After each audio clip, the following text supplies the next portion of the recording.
All right, welcome in. I'm the Broncos Podcast, and today I'm here to talk about what grade would you give Denver Broncos General Manager George Paton. But before I get into it, I just want to say a couple things. First of all, leave a like if you enjoy, subscribe if you're not already. You can always wait until the end. Hopefully, you'll like what I have to say on here. So if you like what I have to say on here, you can follow me on Twitter as well at Kodiak Broncos.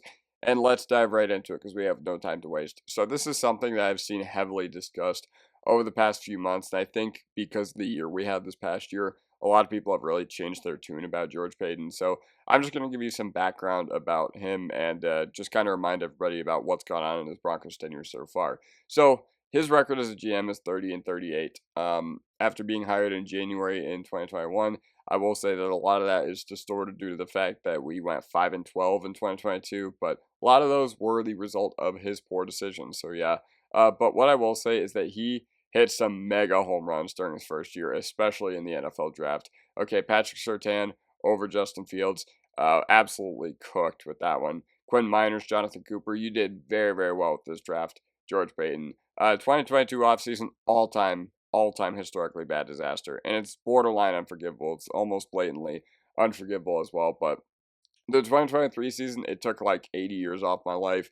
Probably because, we were so bad early on, and a lot of it was due to the fact that George Paton was our GM. But I felt like we didn't have a lot of talent. But 2024, the vision finally came to fruition, especially after drafting Bo next. So well done to George Paton for turning this ship around. I will give him his credit there. So 2021 season, he extended many key core guys almost immediately. If I remember correctly, I think Sutton got an extension after this year, and same with Bowles after he had a really, really good 2020 year. So it could have been so easy for George Paton to succumb to the pressure of Denver media, being like, we don't have a quarterback, we've never spent high draft capital on a quarterback. And it turns out that passing on Justin Fields was one of the best front office moves of this generation. It was a move that was pretty much universally hated by our fan base. I remember the reactions on draft night were absolutely comical to look back at because a lot of people were really, really mad that we passed on Justin Fields, myself included. Myself included, after we had been in QB purgatory for so long, but had never really spent the high draft capital on a quarterback. Yeah, we'd spent a first rounder in 2016 on Paxton Lynch. We had spent a early second rounder in 2019 on Drew Lock, but ultimately we never really spent a top 10 pick on a quarterback, and I think that's what pissed a lot of people off. But Patrick Surtain, I mean, I'll take him. I'll take one of the best corners in the game right now, the best corner in the game right now. I should correct myself, over Justin Fields.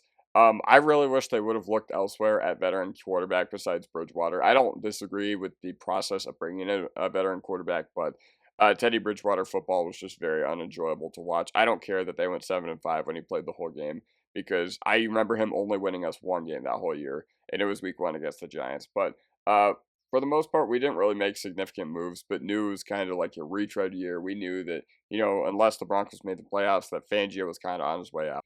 2022 offseason, maybe the worst offseason any sports front office executive has ever had. So this is just a historic disaster, and it started with the ridiculous process of hiring Nathaniel Hackett. First of all, I don't know how a guy that incompetent sneaks through a head coaching search with multiple people around you, with like 10 people going to, all these facilities and interviewing the candidates. Like, how does a guy like that even sneak through?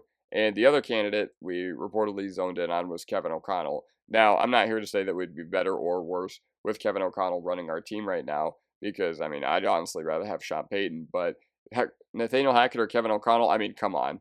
Come on. I just don't know how that happens. I don't know how a guy like that sneaks through a search. Uh, Third, I think a lot of people defend this by saying, well, he had heard some things saying that Rodgers was potentially going to follow Hackett to Denver. And for a guy like Payton, I understand why he did this because he probably was in Minnesota for however many years and dreamt about having Aaron Rodgers on his football team. But ultimately, like, come on. Like, if you are hiring a head coach to lure a 37-year-old drama queen quarterback, you are an absolute fool. And this is nothing we didn't already know at the time from Aaron Rodgers. So, yeah. Listen, I can stomach the miss on Russell Wilson, but man, oh man, did it hurt badly. Once again, you can't defend this by saying, well, everyone would have done it. Okay, so you're deferring your opinions on what we should do to fans on Reddit, on Twitter, and stuff like that. And by the way, not everybody would have made this trade. I know that's a common cop-out and defense for George Paton in this argument. That's not the case. We've only heard of 3 teams that are definitively in the mix for this: the Broncos, the Eagles, and the Commanders. So that really doesn't give a lot of pass to George Paton there as well. What I will say is I can stomach with the miss on Russell Wilson, because I would much rather go for a guy like Russell Wilson rather than keep re-signing the Flaccos and the Bridgewaters of the world. But yeah, so signing Randy Gregory is just the cherry on top of this abysmal offseason.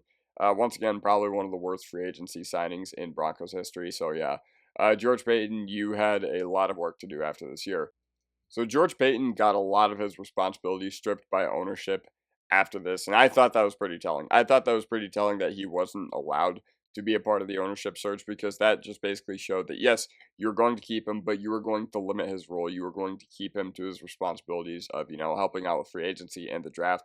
But most of the major decisions would be deferred to Sean Payton, and that's not uncommon in NFL buildings. Kyle Shanahan is John Lynch's boss, not the other way around. So yeah, he was not a part of the committee, which once again is pretty telling. So he was forced by ownership to trade draft capital for Sean Payton, in large part because of George Payton's Hackett gaffe. Like, if you had hired a competent head coach in that 2022 cycle, then you would not need to hire a guy like Sean Payton or trade draft capital for him.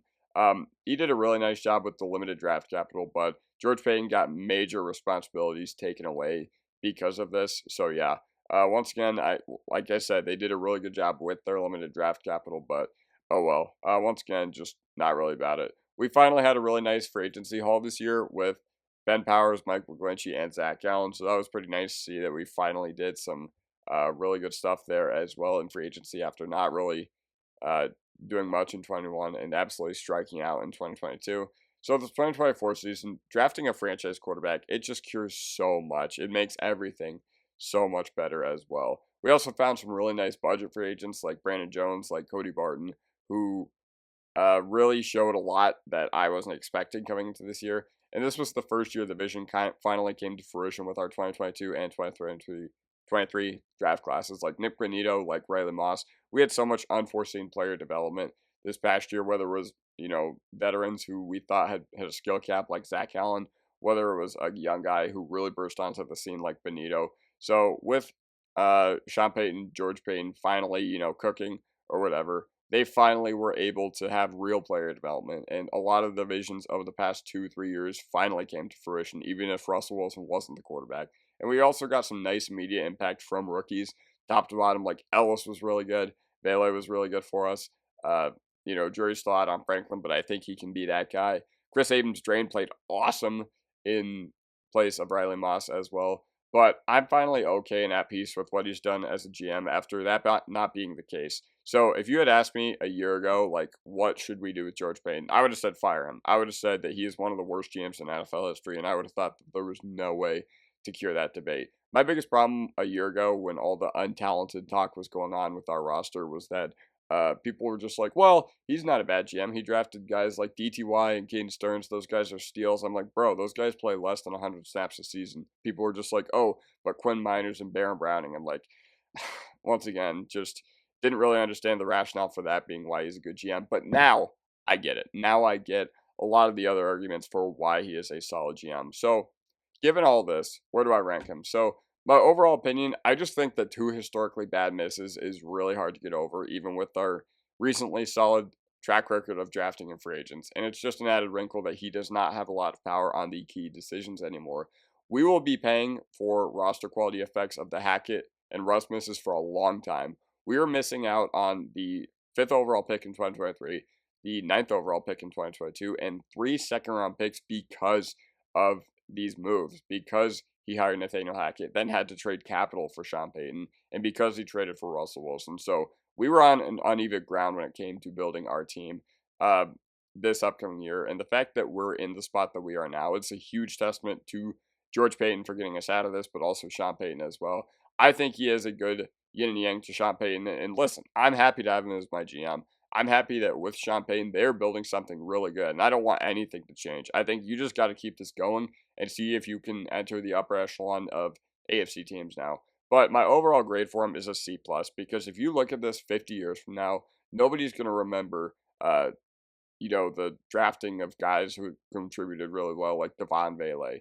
You are not going to remember the fact that they drafted Jonathan Cooper in the 7th round. While, yes, we might as Broncos fans, people from an NFL lens will be like, well, this guy hired Nathaniel Hackett and Russell Wilson in the same offseason. So, yeah, it's basically like a doctor running his own practice, and then him being like, or all the employees being like, yeah, we like working here, but he botched 2 of the biggest surgeries in medical history. So then people are just like, maybe we should go somewhere else to see our doctor. Now, I know that building an NFL team is not exactly equal to medicine or anything like that, but yeah, that's just how I feel. Let me know what you guys think in the comment section down below, and I'll see you guys next time. Peace. Mile high salute.